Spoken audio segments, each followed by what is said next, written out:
이란이 인터넷을 끊겠다고 협박하기 시작했습니다. 총이나 미사일 얘기가 아니에요. 페르시아만 바닷속을 지나는 해저 케이블, 그러니까 전 세계 인터넷 트래픽의 상당 부분이 지나는 그 선을 끊어버리겠다는 거거든요.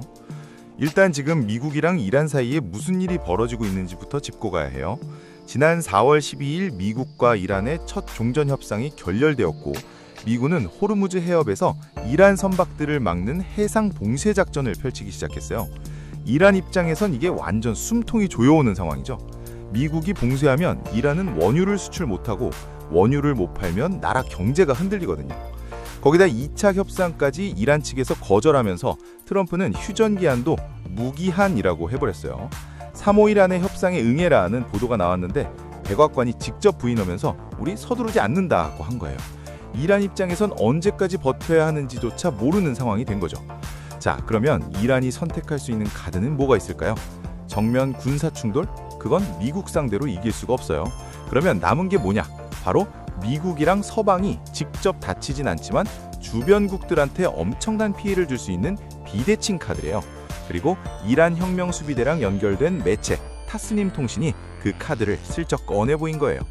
타스님 통신이 22일에 낸 기사 내용을 보면 호르무즈 해협을 통과하는 해저 케이블이 몇 개인지, 어느 나라가 얼마나 의존하는지, 끊기면 어떤 피해가 생기는지를 아주 친절하게 다 정리해놨거든요. 이거 공격 매뉴얼처럼 읽히지 않나요? 호르무즈 해협이 왜 이렇게 중요한지 먼저 알아야 해요. 대부분의 분들은 거기서 석유 많이 나오는 곳 아냐 정도로 알고 계실 텐데요. 맞아요. 근데 사실 석유보다 더 무서운 게 있어요. 바닷속 깊은 곳에 광 케이블이 깔려 있거든요. 구체적으로 말씀드리면 호르무즈 해협에는 주요 해저 케이블이 무려 7개나 지나가요. 이 케이블들이 아시아, 중동, 유럽을 연결하는 인터넷 트래픽의 17%에서 많게는 30%를 담당하고 있어요. 그냥 숫자로만 보면 와닿지 않을 수 있는데 전 세계 인터넷 데이터 흐름의 거의 5분의 1이 이 좁은 바다 바닥을 통과한다는 거예요. 그러면 누가 제일 많이 의존하냐? 여기서 진짜 재밌는 부분이 나와요. 이란 자신은 사실 이 케이블 의존도가 30%에서 40%밖에 안 돼요. 이란은 북쪽이나 다른 경로로 인터넷을 끌어올 수 있거든요. 근데 사우디아라비아, UAE, 카타르, 바레인 같은 페르시아만 남쪽 걸프 아랍 국가들은요, 이 케이블 의존도가 무려 최대 90%예요. 그러니까 이란이 케이블을 끊으면 정작 이란은 좀 불편하고 걸프 아랍 국가들은 인터넷이 완전히 박살나는 거예요. 기가 막히죠? 이게 이란이 노리는 포인트예요. 미국을 직접 때리는 게 아니라 미국의 우방이자 중동의 경제 허브인 UAE랑 사우디를 흔들어 버리는 거거든요. UAE 두바이가 지금 중동의 금융 및 비즈니스 수도잖아요.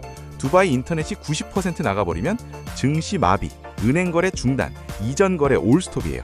항공편 취소까지 발생할 수 있다고 하니까 단순히 인터넷이 느려지는 수준이 아닌 거예요. 실제로 피해가 어느 정도인지 역사적 사례를 봐야 이해가 돼요. 2008년에 지중해에서 케이블 딱 2개가 끊겼거든요. 2개요. 그랬더니 중동하고 인도 인터넷이 최대 70%나 느려져 버렸어요. 그로 인한 경제 손실이 수십억 달러였다고 해요. 근데 지금 이란이 위협하는 건 주요 케이블 몇 개를 동시에 끊는 거예요. 2008년보다 훨씬 더 큰 충격이 올 수 있다는 얘기죠. 자, 여기서 또 중요한 게 있어요. 이 케이블들이 단순히 인터넷만 연결하는 게 아니에요. UAE랑 사우디에는 아마존, 마이크로소프트, 구글의 클라우드 데이터 센터가 대규모로 깔려 있거든요. 전 세계 기업들이 이 데이터 센터에 자기 데이터를 맡고 있어요. 그러니까 해저 케이블이 끊기는 순간 AI 서비스, 클라우드 저장소, 기업 시스템들이 줄줄이 먹통이 되는 거예요. 글로벌 IT 인프라 자체가 흔들리는 거죠. 그러면 이란이 진짜로 케이블을 끊을 수 있냐? 이게 핵심 질문이죠. 사실 기술적으로 어렵지 않아요.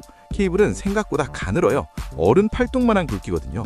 배에서 닻을 질질 끌거나 특수 장비로 절단하면 끊을 수 있어요. 실제로 러시아가 2022년 우크라이나 전쟁 이후에 이 방식으로 북해랑 발트의 케이블을 훼손했어요.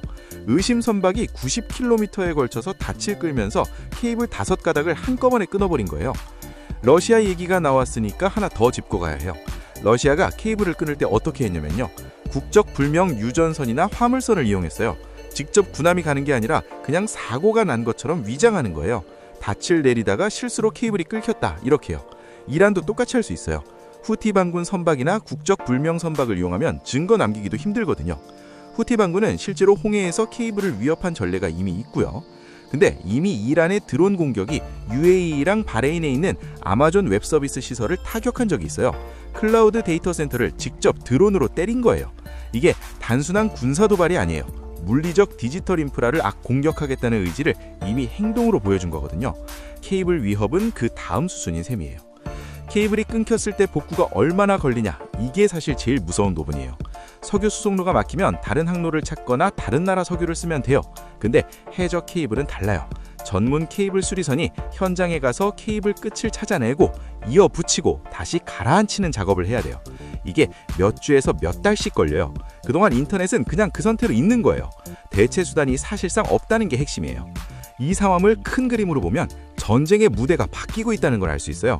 예전 전쟁은 영토를 점령하고 군사시설을 폭격하는 거였잖아요. 근데 21세기 전쟁은 달라요. 디지털 인프라 자체도 전쟁터가 된 거예요. 케이블 하나 끊는 것으로 총 한 발 안 쏘고 상대방의 경제를 마비시킬 수 있다면 그게 가장 싸고 효율적인 무기라고 보는 거죠. 미국은 지금 이 위협을 어떻게 보고 있을까요? 백악관은 이란 내부에 실용주의자와 경강파의 분열이 있다고 봐요. 그래서 협상의 여지가 있다고 판단하는 거죠. 근데 문제는 그 협상이 타결될 때까지 이란 경강파가 케이블 카드를 쓸 수 있다는 거예요. 앞으로 어떻게 될지는 솔직히 아무도 몰라요. 미국이랑 이란의 협상이 빠르게 타결되면 이 위협은 허풍으로 끝날 수도 있어요. 하지만 협상이 길어지고 이란 경강파가 뭔가 보여주려 한다면 우리가 당연하게 쓰고 있는 인터넷, 클라우드, 금융 시스템이 하루아침에 흔들릴 수 있는 거예요. 전쟁은 이제 바다 위에서만 벌어지는 게 아니에요. 바다 밑에서도 벌어지고 있는 거죠. 여러분은 어떻게 생각하시나요? 댓글로 의견 남겨주세요. 오늘 영상 여기까지고요. 다음 영상에서 만나요. 감사합니다.